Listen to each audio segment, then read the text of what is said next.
Are you having low compression issues with your PW50? If you are, I'm going to show you how to rebuild the top end today. The process will be similar for model years ranging from 1981 and newer. That includes the 2021 models. I'm Charles with Rocky Mountain. Let's get started. To do this job, we have some penetrating oil, assembly lube, common hand tools, including pliers, gasket scrapers, an inch-pound torque wrench, sockets, safety glasses, rubber gloves, and some rags. For parts and consumables, you have a couple different options. For us, we went with the QA Parts cylinder and piston kit. This comes with your cylinder, cylinder head, your piston, wrist pin bearing, your circlips, piston rings, head and base gasket, your cylinder head studs, some nuts, and a spark plug. It does not come with the exhaust gasket, so we got this under the OEM diagram. And you also have different piston options, so if you didn't want to go with this kit, you could do something like this Pro X piston. And we're also going to be using some contact cleaner. Now, throughout the process, you want to refer to your model specific service manual for more information and specs. First thing we're going to do is remove the seat. That's just 2 bolts on the back, the fender, the side panels, all that's going to come with it. Next, we're going to remove the hose clamp and 3 bolts from the front half of the exhaust and remove it.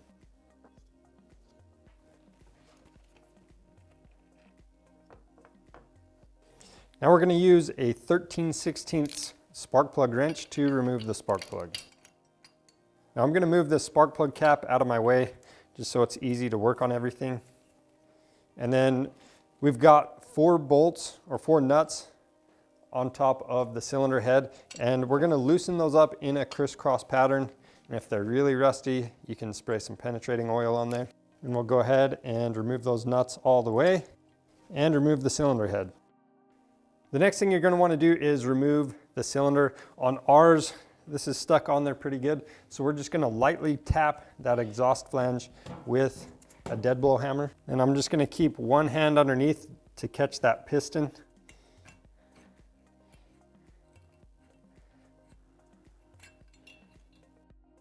Now to remove the piston, we'll first remove the circlip. There's a little tab. We're going to use our needle nose pliers on that. Pull that circlip out. And I'm just going to use a small screwdriver from the other side to push the wrist pin through. And we'll remove the piston. And we also have a small needle bearing right here. Pull that out. And then at this point, I'm going to stuff a rag around this crank, and we're going to clean up the gasket surface and then make a couple inspections to this connecting rod. Now that we have everything cleaned up, we need to inspect our connecting rod. So the first check I'm going to do is take our new wrist pin and wrist pin bearing, and I'm going to insert that into the small end of the connecting rod. And if I hold the connecting rod still, I'm just going to pull up and down on that wrist pin. And if you feel any up and down play in there or see any scoring in that small end, you want to get the connecting rod replaced. The other thing you need to check for is you want to pull straight up and down on the connecting rod and make sure there's absolutely 0 play in this.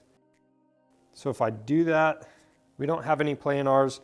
Don't get that confused with a side-to-side rocking motion. All of these will have a slight rocking motion to them.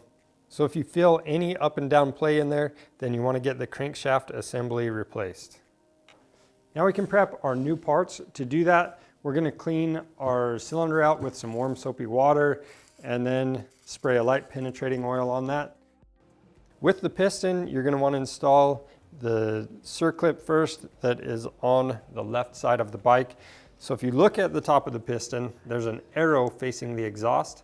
So if you're looking at the top, it's going to be left of the piston. We're just going to use some needle nose pliers to install the circlip. When you install the circlip, make sure the tab you hooked onto with your needle nose pliers is either facing down or up. Next, we're ready to install our piston rings. Now the process for the QA Parts piston is going to be different than the stock piston. So for the QA Parts, we've got keystone rings. That means this top section is tapered and the taper is going to be facing up towards the top of the piston. You should be able to look at it and see which side of the piston ring is tapered but if you're having a hard time seeing that in the actual ring itself, if you look at the ring end gap, you'll notice that we also have a taper going down towards the gap. So that taper is facing up both all the way around and for that gap. The ring end gap needs to line up with the locating pins on the piston in those ring lands.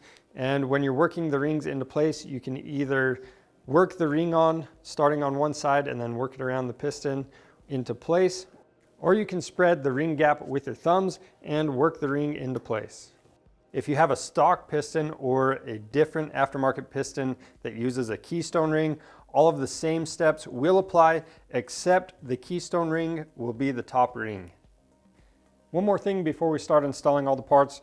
If you need to replace your cylinder studs, go ahead and do so now. Again, our kit comes with those, but our studs, we don't have any stretched threads or any damaged threads on these. They're looking good. So we're gonna go ahead and install the piston into the cylinder.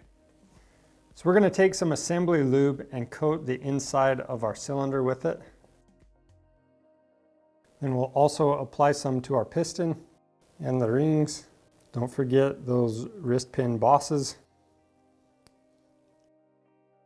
Now we're going to install the piston into the cylinder. So we're just going to make sure this arrow faces the exhaust side and verify that the piston ring end gaps line up with their locating pins.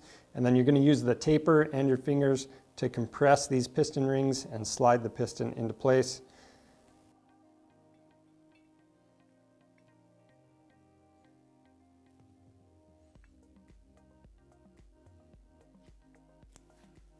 So we're going to install the piston until that wrist pin boss is exposed, and then we can install our cylinder base gasket, and then we're going to line up the 4 studs with the cylinder, and then line up the small end of the connecting rod with these wrist pin bosses and slide the wrist pin into place.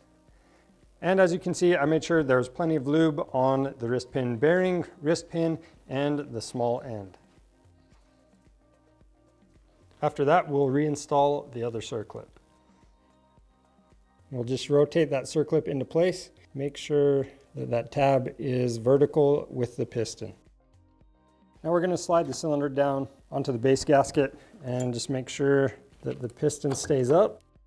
Now we're going to use a little contact cleaner and wipe off any extra lube on top of that piston, as well as the sealing surface for the cylinder head. After that, we're going to install the cylinder head gasket and this little bump in it. We're going to have the bump facing towards the cylinder head. Now we can install the cylinder head, and we have these larger fins facing down and this open side facing up. We're going to set this into place and torque those nuts in a crisscross pattern to 7.2 foot-pounds.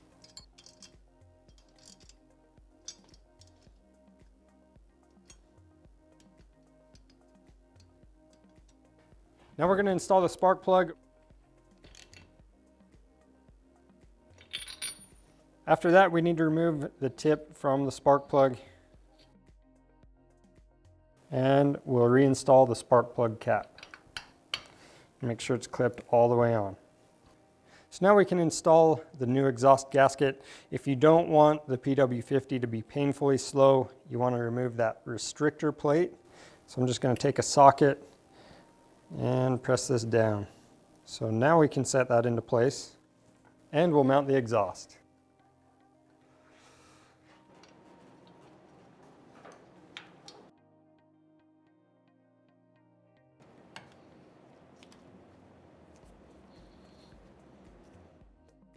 Now we can reinstall our seat.